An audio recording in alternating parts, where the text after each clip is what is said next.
Ainda no sábado tenho uma reunião sumamente frutífera com o profissional do Economische Bureau Amsterdam, que estava na Aruba, com meta sumamente específico. Nós encargamos com tarefa e ainda nos acaba de refinar a tarefa aqui para não por desenvolver para nós uma ferramenta de qual que nós podemos utilizar para pronosticar a necessidade do nosso mercado laboral.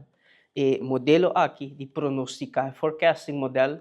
tem uma inovação para Aruba, tem uma inovação para nós manejo de mercado laboral para sobre essa kita hasi ako Aruba tabira é de dois países de reino holandês que tem um modelo similar para por adquirir data, monitorear data, pero também dona nos indicação ng indicador ng de que direção o mercado laboral lo desarrollar aqui 5 anos, aqui 10 anos, evaluando oferta, demanda do mercado laboral. A iniciativa aqui nasce por de necessidade para ter data e informação de nosso mercado laboral disponível, hopi de informação que tem disponível está repartida em diferentes departamentos, não? DPL, DAO, DIMAS, SVB, Departamento de Assunto Econômico,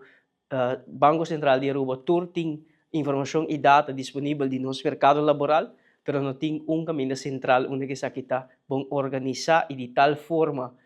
configurar que nós por hasi pronóstico e a necessidade do nosso mercado laboral. Nós ainda tomamos a decisão para continuar com o projeto aqui, nós elaborar o budget, mas nós tomamos a decisão final que nós vamos concretizar o projeto aqui para Uni, para Aruba tem seu modelo de pronóstico de mercado laboral, que está Aruba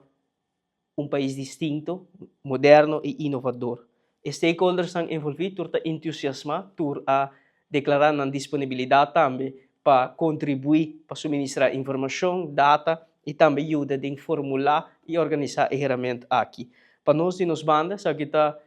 step de uma direção de mercado laboral mais moderno, mais inovativo, para sobre isso aqui também ajuda nós também formular manejo de ensinança, manejo de labor, manejo econômico, arriba informação e data disponível de nosso mercado laboral, que está habilitar-nos para planificar hobby mais melhor, essa aqui é instrumento, uma ferramenta que não está o tempo, a Word também está assim disponível, que nós podemos formular manejo também, afinar a realidade do nosso mercado laboral. Um anúncio sumamente importante, hobby bonita e diferente, distinto também, sobre o Corsol Bonaire, Sint Maarten, não tem o modelo aqui ainda. Holanda sim tem modelo similar e Aruba nós também tem processo para desenvolver nosso próprio modelo de pronosticação de nosso mercado laboral. Isso aqui é um anúncio sumamente importante e bonito, nós somos sumamente contentes quando chega de fase final e para que o Uni nos permita o primeiro modelo e ferramenta aqui de execução, para assim nós podemos começar a afinar nosso manejo,